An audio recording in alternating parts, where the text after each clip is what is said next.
बहुत समय पहले जब दुनिया के कई हिस्सों में लोग जंगलों में घूमा करते थे और छोटी बड़ी बस्तियों में रहा करते थे, तभी एक महान सभ्यता का उदय हो रहा था। यह सभ्यता सिंधु नदी के किनारे और उसके चारों ओर फैली हुई थी। इसे हम आज सिंधु घाटी सभ्यता के नाम से जानते हैं। आज के वीडियो में हम इसी सिंधु घाटी सभ्यता के इतिहास को जानेंगे, तो बने रहिए हमारे साथ वीडियो के अंत तक। स्वागत है आप सभी का हमारे YouTube चैनल संपूर्ण इतिहास में, और मैं हूं आपका दोस्त साहिल बुंदेलखंड से। इस कहानी की शुरुआत 1920 के दशक में होती है, जब भारतीय पुरातत्वविद दयाराम साहनी ने हड़प्पा नामक एक प्राचीन नगर के अवशेष खोजे। यह नगर प्राचीन पंजाब, जो कि अब पाकिस्तान में स्थित था। इसके बाद रखाल दास बनर्जी ने 1922 में मोहनजोदड़ो, जो कि अब पाकिस्तान सिंध में है, उसकी खोज की।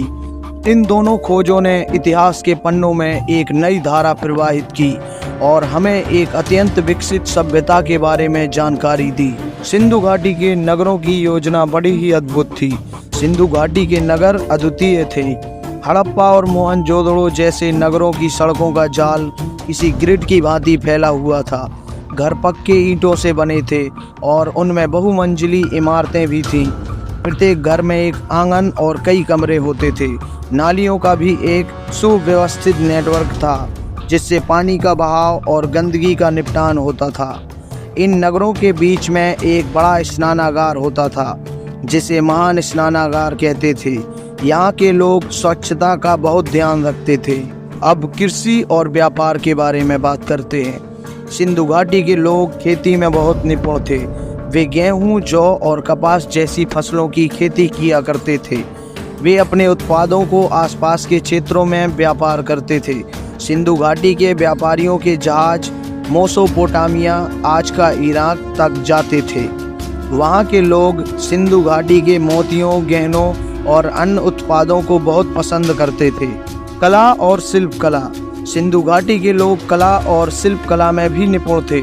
उन्होंने छोटी मूर्तियों, खिलौनों और गहनों का निर्माण किया।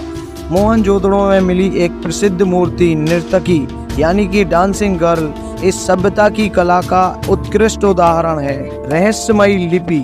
इनके पास अपनी एक लिपि भी थी, जिसे आज तक पूरी तरह से पढ़ा नहीं जा सका है। इस लिपि में छोटे चिन्ह और चित्र होते हैं, जिन्हें मोहरों पर अंकित किया जाता है। ये मोहरें व्यापारिक लेन देन और अन्य महत्वपूर्ण जानकारी को दर्ज करने के लिए उपयोग होती थीं। धार्मिक विश्वास। सिंधु घाटी के लोग विभिन्न देवी देवताओं की पूजा करते थे। उन्होंने शिवलिंग का प्रारूप, पशुपति शिव की मूर्तियां और अन्य धार्मिक प्रतीक बनाए, लेकिन उनकी धार्मिक मान्यताओं के बारे में अभी भी बहुत कुछ ज्ञात नहीं हो पाया है। पतन का रहस्य। किसी भी महान सभ्यता की तरह सिंधु घाटी सभ्यता का भी एक पतन हुआ। इसके पतन के कारण आज भी पूरी तरह से स्पष्ट नहीं है।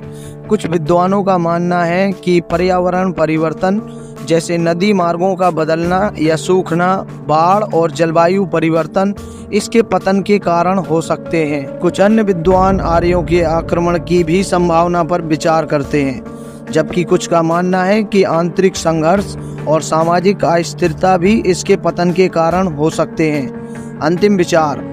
सिंधु घाटी की कहानी हमें एक महान और विकसित समाज की झलक दिखाती है। इसकी अद्वितीय नगर योजना, उन्नत कृषि और व्यापारिक प्रणाली, कला और शिल्प कला और रहस्यमयी लिपि हमें इस सभ्यता की महत्वता का एहसास कराती है। यह सभ्यता न केवल भारतीय उपमहाद्वीप की, बल्कि पूरी दुनिया की सांस्कृतिक और ऐतिहासिक धरोहर का एक महत्वपूर्ण हिस्सा है। आज जब हम हड़प्पा, मोहनजोदड़ो और अन्य स्थलों के अवशेषों को देखते हैं, तो हम इस महान सभ्यता की चमक और उनकी उन्नति को महसूस कर सकते हैं। यह कहानी हमें यह भी याद दिलाती है कि हर महान सभ्यता के पीछे एक कहानी होती है, जिसे हम समझने और सराहने की ज़रूरत है। दोस्तों, उम्मीद है कि वीडियो आपको पसंद आई होगी। अगर हमारी वीडियो आपको पसंद आई है तो कृपया हमारे चैनल को सब्सक्राइब करें और बेल आइकॉन को भी ज़रूर दबाएं। हम जल्द ही हाजिर होंगे ऐसी ही किसी रहस्यमयी वीडियो के साथ। तब तक के लिए धन्यवाद।